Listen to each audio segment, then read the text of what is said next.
My family faced serious betrayals and breaches of trust. That's the first thing you need to understand. In the next 90 seconds, you'll see how it looked like a perfect, unshakable family burned to the ground, all because of a single click on a laptop. And that night, I wasn't searching for proof of betrayal. I was just trying to grab a work file. Instead of PowerPoint, Reddit popped open on the screen. Automatically. No warning. And right there, staring back at me, was a sentence that felt like someone had wrapped a steel clamp around my chest. Told my daughter about my affair partner. She's totally supportive. Supportive? Then the photo loaded. I discovered that my daughter had been unknowingly involved in a secret plan I hadn't known about. Something inside me didn't shatter. It shut down. My heart didn't break. It hardened. And in that moment, I understood something else too. Whatever future I'd been saving for her, college help, safety nets, the soft landing, that disappeared right then. If you're a man who's ever given everything you had to keep your family steady, don't look away now. Because the story I'm about to tell might hit closer than you think. For 12 years, my life looked solid from the outside. A 2-story house in Cedar Park. White garage door. A grill sitting on the back patio. The kind of neighborhood where people wave as they walk their dogs around 6 in the evening. I worked as an operations director for a logistics company in Austin. Early mornings. Late nights. Endless emails, spreadsheets, and forecasts. Nothing flashy. But it paid the bills. Braces for the kids. Family trips. That damn house. I told myself that was my job, to carry the pressure so they didn't have to feel it. Chloe traveled constantly for her pharmaceutical sales work. Conferences, client dinners, networking events. She'd come home with those tiny hotel shampoos and stories about doctors whose names meant nothing to me. I didn't love how often she was gone, but I trusted her. I thought we were a team. Mia was our showpiece. 17 years old. Straight-A student at Cedar Ridge High. Already getting emails from good colleges. I sat through every dull parent-teacher night just to hear the same line, "You must be very proud, Mr. Marshall." I'd look across the dinner table at my family and think, I've worked too hard for this to ever come apart. Family is supposed to be the place where nothing can touch you. That belief died the night my laptop did. It started off stupidly simple. Just after midnight, my laptop froze. No warning. No noise. Just a black screen. I had a presentation due by 8 the next morning. Big contract. Serious money. The panic that hit me had nothing to do with my marriage. Chloe's laptop was sitting on the kitchen counter, right where she'd left it before flying out to yet another conference. Same silver shell. Same little scratch by the hinge. We'd always shared the same password, our wedding date. I didn't hesitate as I typed it in. The screen lit up. Chrome opened on its own, cluttered with tabs across the top. I wasn't digging. I wasn't snooping. I just needed my slides. I moved the mouse to close the browser. That's when a title caught my eye. Update. Told my daughter about my affair partner. She's so supportive. My stomach dropped. Supportive? My thumb froze over the trackpad. The kitchen felt unnaturally quiet, like the whole house had stopped breathing with me. I tried to tell myself this had to be someone else's mess. Some stranger's life. My heart was pounding so hard I could hear it in my ears. A small voice in my head said, "Don't click." Something colder pushed it aside. I clicked the username, LivingAuthentic247. The post opened, and my brain scrambled to deny it. Another Chloe. Another family. Another 17-year-old daughter. But line by line, it matched my life. She wrote about an affair that had been going on for almost a year. A sales rep she met at conferences. She described her husband as dependable but dull. Emotionally absent. A placeholder who paid the bills. Then I reached the part about Mia. She wrote about finally telling her daughter. About how mature Mia was. How she understood that women deserve happiness. How supportive she'd been of the affair. She described how they spent time together, pretending everything was normal. I sat there, reading my wife brag to strangers about tearing our marriage apart. And pulling our daughter into it. My chest felt tight, but not like a heart attack. More like something inside me was ripping sideways. The comments underneath called her brave. Honest. Inspirational. I couldn't stop at words. I needed proof. My hand moved without asking permission as I clicked into her photos. Her iCloud library was synced across everything. Images flooded the screen. At first, it was harmless old Christmas mornings, birthday cakes, Mia in her soccer uniform. Then the timeline shifted. Different lighting. Dresses I'd never seen before. Restaurants I'd never been to. There they were at the Oasis on Lake Travis. Chloe pressed against a guy I now knew was named Adam, his arm draped over her like she belonged to him. And on the other side of the table sat Mia. My daughter. Phone in hand. Smiling like this was completely normal. Next photo, Papados. Same three faces. Different outfits. Same energy. Then a selfie Mia had taken at Domain Northside. Shopping bags in their hands. The caption read, "Best night with my favorite people." Not dad. Not once. My mind started lining up timestamps. Every study night at Hazel's. Every late shift Mia claimed at the boutique. Every conference dinner Chloe mentioned. The puzzle pieces snapped together, and every part of it was funded by my paycheck. I found a folder with very private photos of my wife, marked with personal dates. I told myself to stop. I didn't. I opened her messages.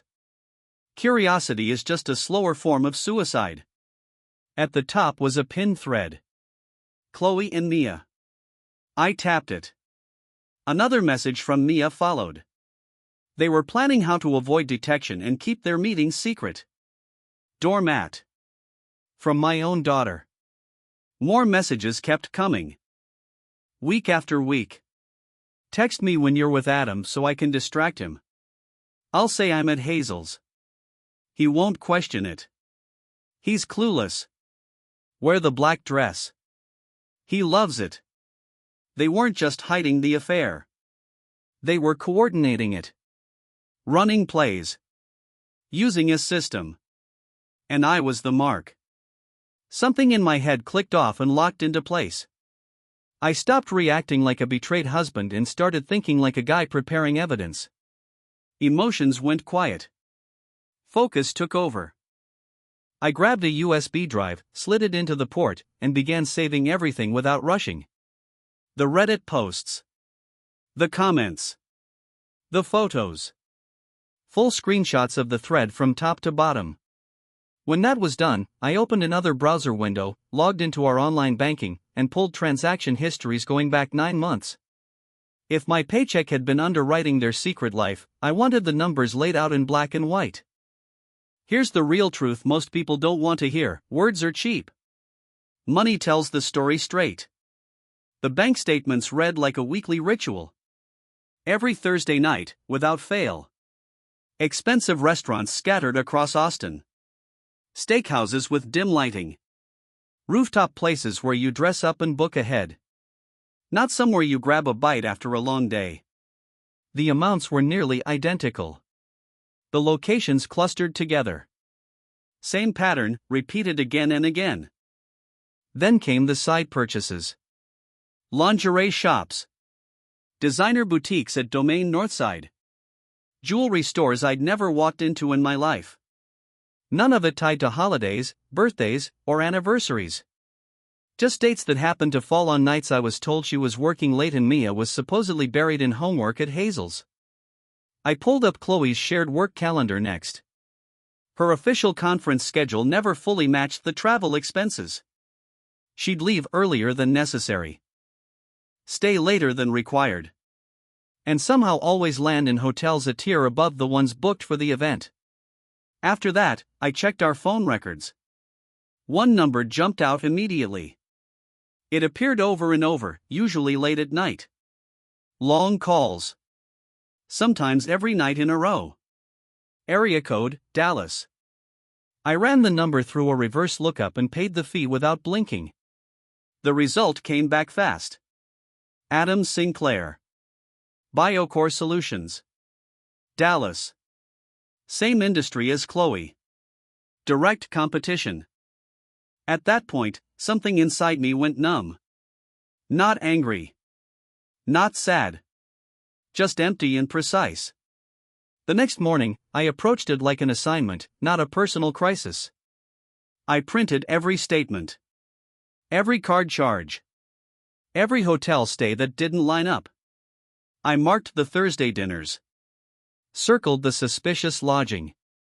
Flagged the purchases that had no explanation. Then I printed the phone logs and highlighted every late-night call tied to that Dallas number. I laid everything out on the dining table, grabbed a ruler, and started building a timeline by hand. Conference dates in one column. Charges and calls in another. Photos and Reddit posts in a third.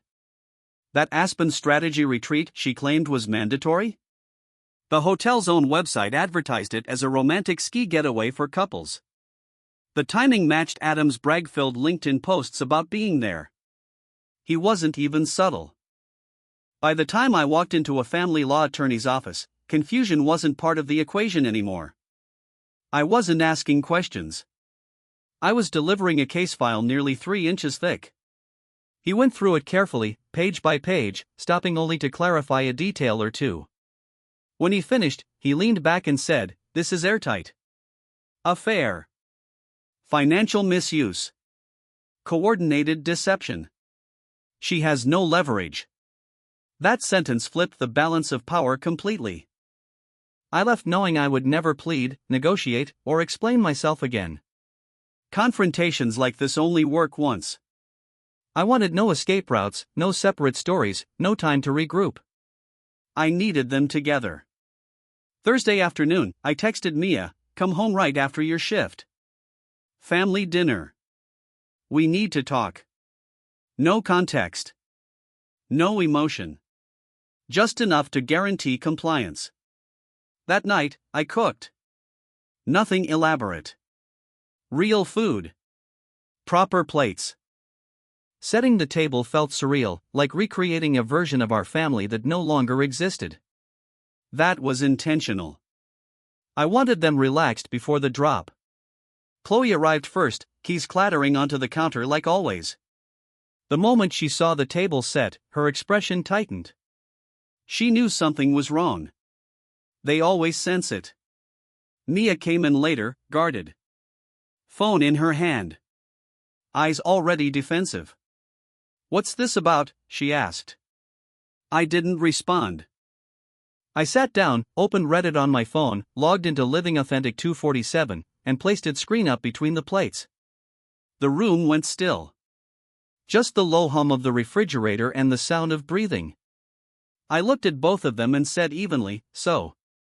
I read your posts." Chloe stared at the phone like it might explode. Her fork stopped halfway to her mouth. Nobody ate. "You had no right to go through my stuff," she said quietly. I shook my head. A public Reddit account with photos you uploaded isn't private. You shared it with the world. Mia leaned in. "How long have you been spying on Mom?" "Spying?" I said.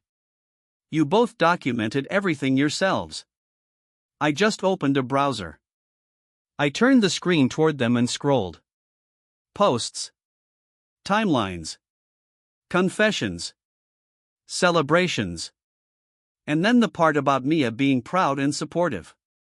"You made our daughter part of this," I said. "You turned her into your cover." Mia snapped back instantly. "She deserves to be happy. You're just there. You don't even matter." That was it. No more masks. Chloe straightened, voice firm now. "Fine. You want honesty? I love Adam. He's everything you're not. I didn't flinch. He's a liability in my industry. That's all he is. Something settled inside me then, heavy and final. Leave, I said. Both of you. For the first time that night, they believed me. They sat frozen for a moment. Then Mia shoved her chair back, the legs shrieking against the tile. You're serious, she laughed. You'll end up alone. Maybe, I said. But not deceived in my own house. Chloe stood, anger replacing shock. We don't need you. Adam's ready to take care of us. He's been pushing me to leave for months. Perfect, I said. Then go. Now. Take what you brought in.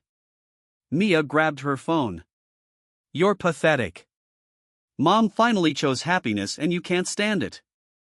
I kept my voice level. Keys. Garage opener. Counter. Chloe slammed hers down. Mia followed. There was noise, drawers, footsteps, doors, but very little actual packing. People who think they're winning never prepare for the moment the ground gives way. The front door slammed hard enough to shake the frame. After everyone left, it was just me, the table, and the quiet. The hurt was there, but it felt contained, trapped behind a sheet of glass. I wasn't a pleading husband anymore. By the time the echoes of the slammed door faded, I already knew what the next day would demand. Not emotions. Moves. Plans.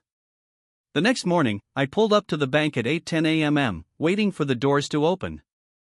No yelling. No dramatics. Just a list in my pocket and a pen in my hand. At 8:15, I sat across from the same banker who'd seen me deposit bonuses for years. I need to move some funds, I said simply. First stop, the 529. 17 years of contributions, about $198,000, all under Mia's name on paper.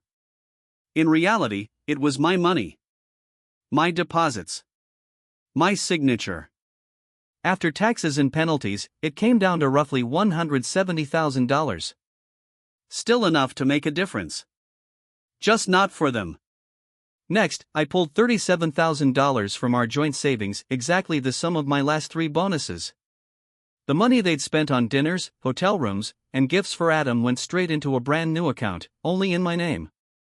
I switched my direct deposit to that account, canceled the joint credit cards where I was the primary, and called HR to remove Chloe from my health and life insurance. Emergency contacts changed from her to my friend Nathan. People love to say, love conquers all. No.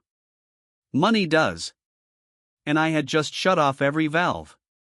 Actions have consequences. Once the funds were secured, I hit the utilities. Internet. Cable. Electricity. Water. Gas. Everything in my name. I scheduled shutoffs a few days out, enough time to collect her things if she cared to, not enough time for her to get comfortable. Then I moved through the house with boxes. Took what was mine: tools, the good pans, the furniture I actually paid for, the TV, the gym equipment in the garage. I left her the hand-me-downs, the decor she prioritized over her vows. That afternoon, I signed a lease on a 2-bedroom apartment across town. Beige walls, think empty rooms, a set of keys that belonged to no one but me. No memories embedded in the paint. No ghosts hiding in the hallways. That night, I lay on an air mattress in the middle of the living room, clothes still in a duffel bag, phone charging on the floor. No pictures on the walls. No footsteps overhead. No slammed doors. And you know what? I slept better on that cheap mattress than I had in months on the king-sized bed. It didn't feel like losing a home. It felt like reclaiming my life. A few days later, the quiet cracked. My phone lit up with a number I didn't recognize. Let it ring once. Second time, I answered. Lucas? It's me. Chloe. Her voice sounded small. Raw. Edges frayed. Adam won't let us stay. He says it's too much. Too fast. We need to come back. There it was. The safety net they thought they had? Gone. No, I said, flat. A sharp inhale. What about Mia? She's your daughter. Was my daughter, I replied. She made her choice. With you. With him. A long pause. Traffic sounds. A car door slamming somewhere. Her shaky breath. Then the panic, short, messy, pleading. I didn't argue. I didn't justify. I hung up, blocked the number, and set the phone face down. You can't light yourself on fire for people who handed you the matches. They wanted a life without me. Now they had it. That Monday, I returned to the attorney's office with my folder and a different kind of calm. Not numb. Decided. We went over the final details. Grounds, irreconcilable differences. Evidence, already compiled and indexed. No theatrics. No speeches. Just boxes checked, lines signed. Chloe worked, so no alimony. Assets split according to state guidelines, but what mattered most was already documented, already mine. Mia was 17 months from 18. No custody fight. That bridge had burned long before. When it was done, the attorney slid the papers across the desk. Once this is filed, you're on a straight path out. I signed. My name felt heavier, then freer, staring back at me from the page. Driving past my office tower later, my stomach twisted. I had spent years bending over backward for a company while my own home quietly fell apart. For what? A title? A paycheck tied to empty walls? That night, I drafted a 2-week notice and sketched the outline for a consulting business. If I was rebuilding, I was doing it all the way. Even after the divorce was in motion, one thing gnawed at me. Not the affair. Not even the lies. The real line crossed was Chloe dragging my name and my industry into her fantasy with a competitor. That was personal. Strategic. Malicious. So I stopped thinking like a husband. I thought like an operations director. From a prepaid phone, common controlled, I called BioCore's compliance hotline. I'm a concerned party, I said. You might want to look at a rep named Adam Sinclair. He's been involved with a pharma rep from a competitor. There may be inappropriate information exchanged. Check travel, expenses, anything that lines up with conferences. Then I got to work on email. 2 anonymous accounts, one to Chloe's HR, one to BioCore's HR, screenshots attached. Reddit posts. Dates. Hotels. Conference locations. Evidence of a deep connection with a competitor's representative. No accusations of crime. Just the facts. The mess they made, laid bare. You don't destroy a man's life and expect him to stay silent. In pharma and biotech sales, the world is small. News travels fast. A couple of weeks later, my friend Nathan called after a conference. You lit a fire, he said. People were talking, as they always do. Nathan mentioned he'd seen Chloe and Adam together at past events, closer than anyone should really be. Too cozy. At first, it didn't matter. In sales, flirting is just part of the job. Everyone plays that game. But then the whispers turned into evidence. Screenshots started floating around quietly, and suddenly the narrative shifted.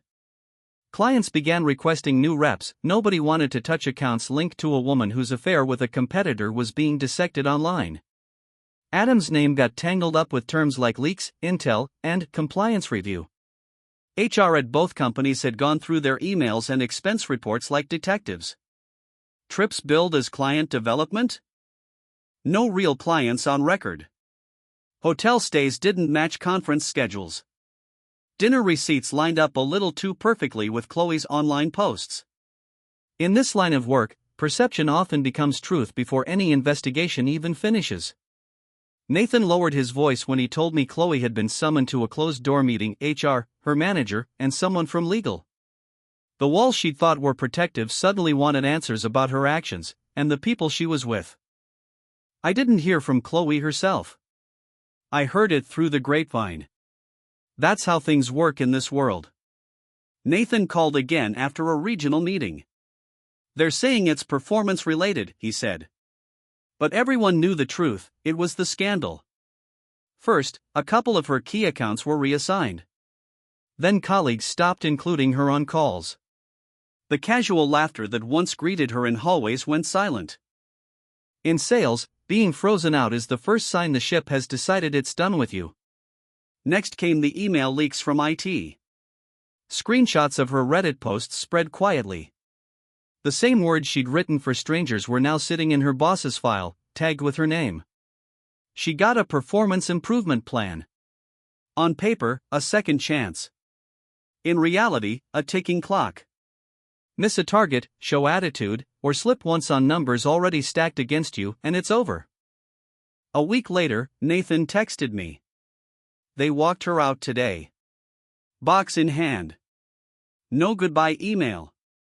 12 years of climbing the ladder gone, escorted quietly to the parking lot. And that was just Chloe. Adam's exit was quieter, surgical. Nathan had a contact inside Biocore who liked to share after a few drinks. Adam's territory got cut up overnight, his top accounts reassigned, travel budgets gutted. Compliance flagged expense reports, hotel stays off the official conference list, dinners with untraceable clients, flights that suspiciously matched Chloe's conference trips. No official note about sleeping with a competitor, corporations don't put that in writing, but behind the scenes, he became a liability. Charming, yes, but reckless. They didn't fire him. That would have been too neat. They dismantled his role, made it miserable. Small patch, dead accounts, no bonuses worth mentioning. Every decision second-guessed, every receipt examined. Guys like Adam thrive on ego and commission. Take both away long enough, and they leave on their own. Last I heard, he quit, pursuing new opportunities. Play stupid games, win stupid prizes. Chloe had staked her marriage, her kids' future, and her reputation on him. And he had already vanished, moving toward the next reset. Nathan was the one who explained how that story finally broke. Adam, the man Chloe had gambled everything for, suddenly needed space. That was the phrase. No apologies. No acknowledgement that this went too far. Just the same line men like him always give when fun turns into responsibility. No job. No home. No safety net. Mortgage due on a single retail paycheck. Bills piling up. Utilities sending red notices. Mia working shifts, going to community college, barely enough to cover gas and textbooks. My phone started lighting up again. Unknown numbers, voicemail after voicemail. Lucas, can we just talk? We made mistakes, but Mia needs her father. I decided to step back and let the consequences unfold naturally, without engaging further. No yelling. No insults. Just a door that stayed closed. They had chosen a life without me. They made it clear I wasn't needed. So when Adam walked away, leaving them to it, I didn't step in with a safety net. Not my house. Not my mess. Not my problem. There was still a little time before the bank and utilities finished what was left of the house. I went back one last time with Nathan. The place felt smaller, quieter, as if someone had already started erasing us from the walls. We moved room to room. I grabbed tools I'd missed, a box of photos I wanted, some paperwork from the office. Anything clearly mine went into the truck. The rest stayed. Chloe's clothes were still in the closet. Perfume lined the dresser. I didn't touch a thing. She had chosen this path, she could deal with packing it on her own schedule. On the kitchen counter, a fat mortgage envelope sat half open. Bold letters demanded payment. I slid it front and center, a reminder that reality shows up whether you invite it or not. In Mia's room, a stack of college acceptance letters and scholarship offers lay on her desk. Real schools. Real opportunities. I didn't take them. I placed them neatly on her pillow. Actions have consequences. Opportunities do too. I turned off the lights on the way out, stepped outside, and closed the door behind me. This time, it felt final. Consequences hit hardest when they strike someone else. About a week later, my phone lit up again, another unknown number. I ignored the first call, then the second. Both were from the same area code. Finally, I picked up. "Lucas, it's me," Chloe said. Her voice was rough, harsh, like sandpaper rubbing across raw skin. "We just need a place for a few weeks, until I get back on my feet." "No," I said flatly. She started to rush out her excuses all at once. "We have nowhere else to go. The apartment fell through. The bank keeps calling, please, just for a little while." I didn't soften. "This isn't my problem," I told her. "And what about Mia? Do you really want your daughter sleeping on some stranger's couch?" "She made her choice," I said, my voice hard. "For a year, she covered for you, helped you lie to me, laughed at me behind my back. Both of you acted like I didn't matter. I'm just giving you exactly what you asked for." There was nothing more she could say that I hadn't already heard, softer, less bitter, maybe, but still the same words. I hung up and blocked her number. That was it. No more attempts to sneak back into my life. While they were juggling sublets and couches, the wheels I had set in motion kept turning. Compliance at both companies started quietly pulling threads, sniffing out leaks. Adam's reports were matched against conference calendars. Funny how his brilliant insights always showed up right after the events Chloe had flaunted online. They dug through hotel receipts. A few nights weren't even at official conference hotels. Dinners with no client names, no notes, just vague descriptions and sky-high tabs. Adam went from untouchable star rep to walking liability. Too much access, not enough oversight. The accounts he boasted about? Slowly reassigned. First one, then another. Official reason, strategic restructuring. Real reason, nobody wanted someone who might be oversharing, to the wrong pillow. One night, Nathan called me. "You remember the Dallas number you showed me?" he said. "Yeah, most of Adam's accounts? Gone. He's radioactive." Cold clarity had finally landed on their doorstep. The difference was, I had already escaped. They were just starting to notice the trapdoor beneath their feet. I never saw the foreclosure notice in person. I heard about it sideways, like everything else. Nathan had driven past the old place on his way home. "Bank's got a sign in the yard," he said. A notice taped to the door. Chloe's paycheck from retail?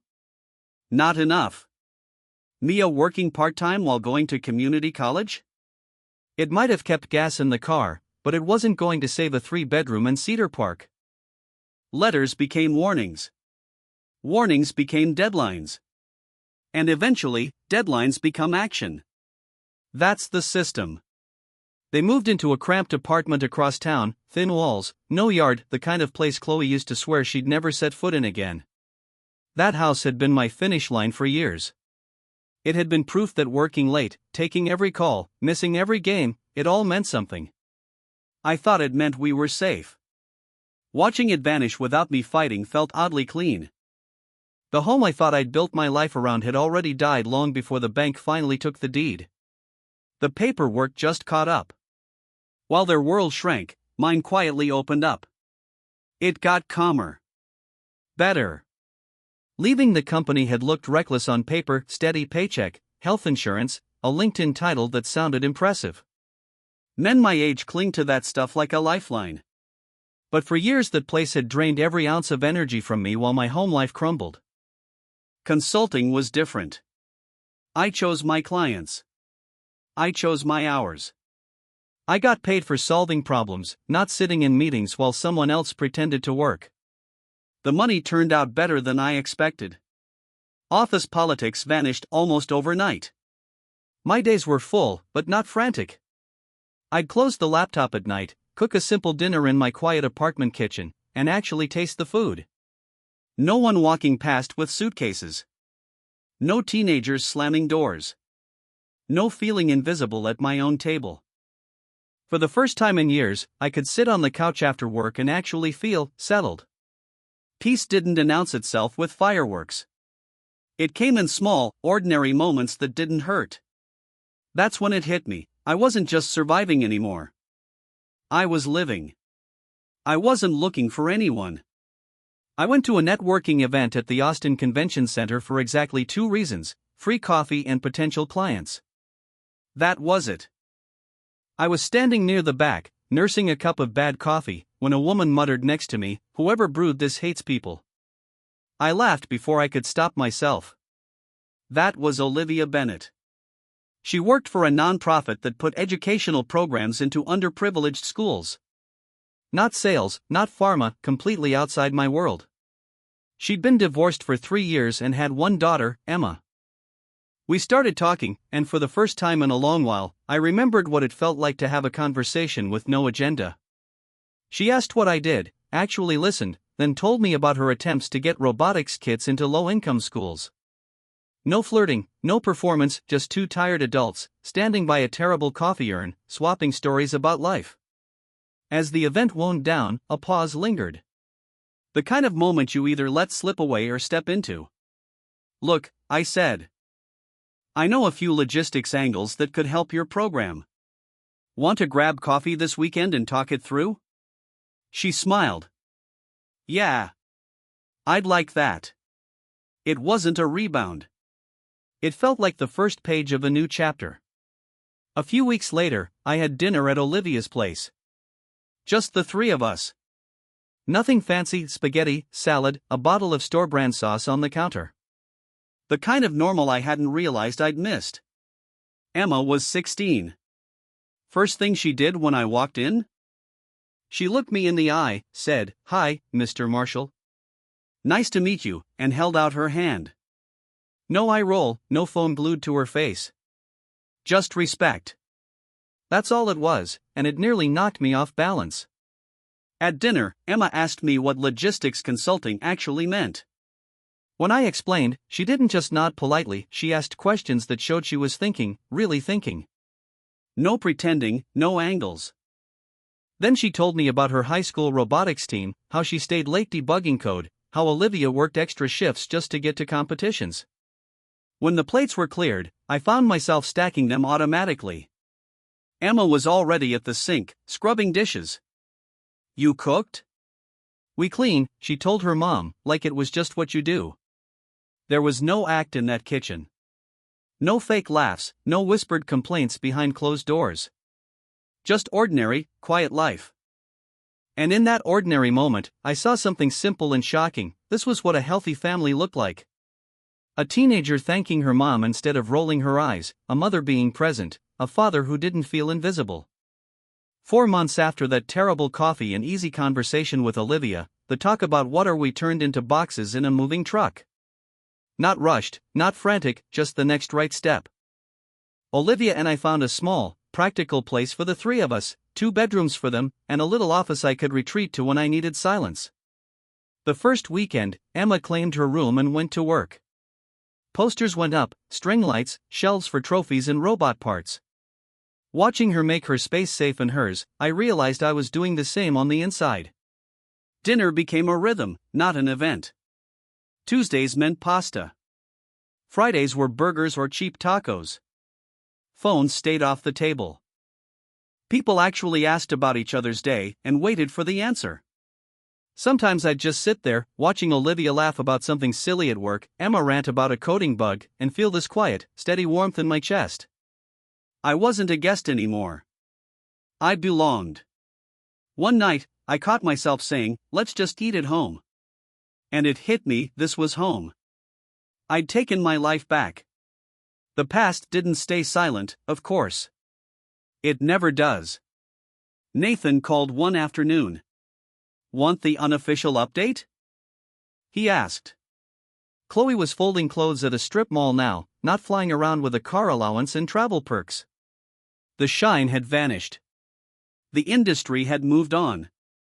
Mia was grinding through community college while working full-time at Target.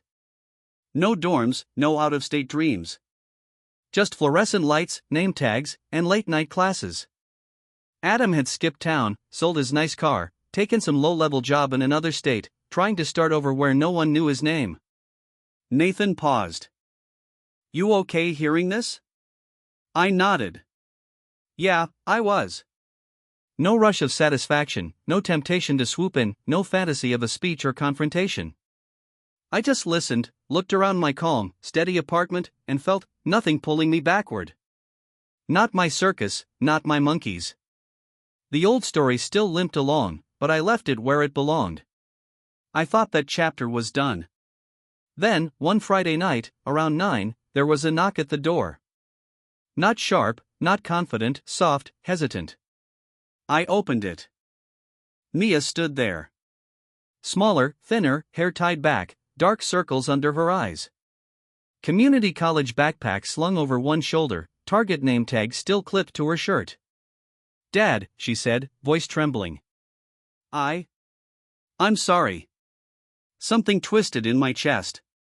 17 years of instinct doesn't vanish overnight. But I remembered the messages, the laughs, the word doormat. You made a choice, I said, calm, flat. She rushed on, words tumbling out, rent behind, mom struggling, student loans denied. I just need help with tuition this semester.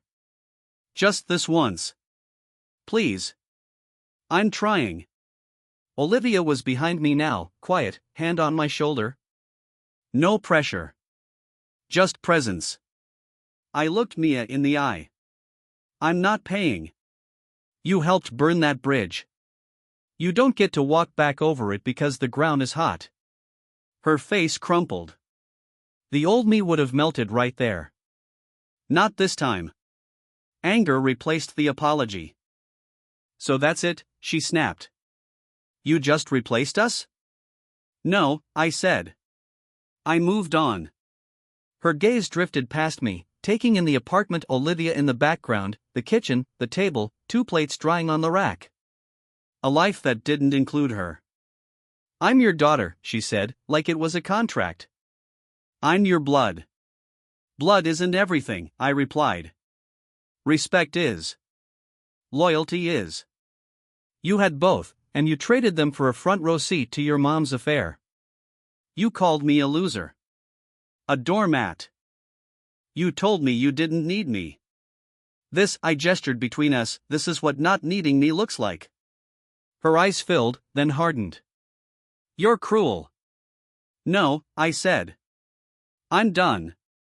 There was nothing left to say. I stepped back. Good night, Mia. I closed the door, not a slam, just a firm, final click. Olivia watched me for a beat. You okay? I exhaled, a long, slow breath I hadn't realized I'd been holding for a year and a half. Yeah, I said. Never been better. A few months later, life had settled into a rhythm. Then Emma came home, waving a letter like it was a sparkler. She had been accepted into an MIT summer robotics program. Not a weekend camp, the real thing. Labs. Mentors. A serious pipeline into top schools. She tried to play it cool, but her hands shook as she handed me the letter. Later that night, after she went to bed, I heard Olivia at the kitchen table. Calculator out, quietly working through travel, housing, and program costs. She wasn't complaining, fishing for help, or looking for sympathy, just quietly making it work on non-profit pay and a single mom budget. She looked up at me and said, I'll figure it out. She deserves this. That's when my mind wandered somewhere I'd been avoiding for years. The old 529. The one I'd emptied from Mia's account, parked, and forgotten. $170,000, quietly growing, untouched. Money I had meant for a daughter who had chosen to help destroy our life. The thought landed cold, sharp. What if that money didn't have to follow blood? What if it became something else, legacy instead of obligation? That idea stayed with me, heavy, insistent. So I did what I always do when something won't leave my head, I faced it. Late one night, after Olivia and Emma were asleep, I opened an old folder on my laptop. Photos from trips to the oasis on Lake Travis. Screenshots from domain shopping sprees. Selfies Mia had taken with Chloe and Adam, grinning, joking, while I was at home paying for their nights out. I read the captions again, best night with my favorite people. And the texts rang back, loser. Doormat. He'll never know. Then I looked at the life I had now. Emma, saying thank you for a ride to school, not fake, not sugary, just plain respect. Staying up late to fix code she broke instead of blaming the world. Olivia, never asking for money, never manipulating with tears. If anything, she carried too much herself. I realized I wasn't comparing daughters. I was weighing behavior. Blood is an accident. Character is earned. Sitting there between those two sets of memories, one truth became undeniable: opportunity should go to the person who proves they deserve it. I didn't touch a cent right away. I sat at the kitchen table with a legal pad and drew a line down the middle. On one side, give Emma the fund. On the other, leave it alone. Under Emma's column, works hard, respects others, never manipulative, never used me or her mom. Under the other, guilt, public perception, the old whisper in my head, she's not your real daughter. I stared at it for a long while, then called Nathan. If anyone would tell me I was losing my mind, it would be him. I explained everything: Emma, the MIT program, the 170 grand waiting silently in the account. He was quiet. Finally, he said, most guys would feel guilty cutting off their own kid to help a stepkid instead. Yeah, I said. Most guys also keep rewarding the people who spit on them. Actions have consequences. That's what this is for. I spent my whole life building something, I said. A career. A name. A sense of who I am. I'm not going to throw away my principles just because I might look bad from the outside. For once, guilt didn't get the final vote. Principle did. Even after weighing pros and cons, one question remained: what does family mean now? I sat in the dark living room and went through it all in my head: blood versus behavior. Belonging versus betrayal. Respect versus entitlement. When Mia knocked at my door the second time, she wasn't seeking connection. She was asking for money, leading with "I'm your daughter" as if it unlocked a vault. No remorse. No accountability. Just expectation. Emma, on the other hand, had never asked for anything but time and attention. When things went wrong, she owned them. When things went right, she shared the credit with her mom, her team, her mentors. And then I remembered the knocks: Mia's first, venomous, "You'll die alone." Her second, panicked, followed by blame when I didn't cave. I realized I wasn't punishing her by saying no. I was finally seeing her for who she really was and believing it. The answer became simple: family isn't about blood. Family is who shows up and doesn't burn you for it. Accepting that made the choice easy. The mechanics were straightforward, cold, clean, numbers on a screen. I called my advisor. I want to open a new 529, I said. Beneficiary? Emma Bennett, I replied. Saying it aloud felt like crossing a line while drawing a new one at the same time. We set it up, long-term, structured, just like I had for Mia. But this time, it wasn't blind faith. I outlined the conditions: grades, effort, attitude, respect. Not perfection, just proof that she was still the kid who rinsed dishes without being asked, who owned her mistakes. Earn it. Keep it. When it came time to move the money, I sat at my desk one last time, reading the transfer.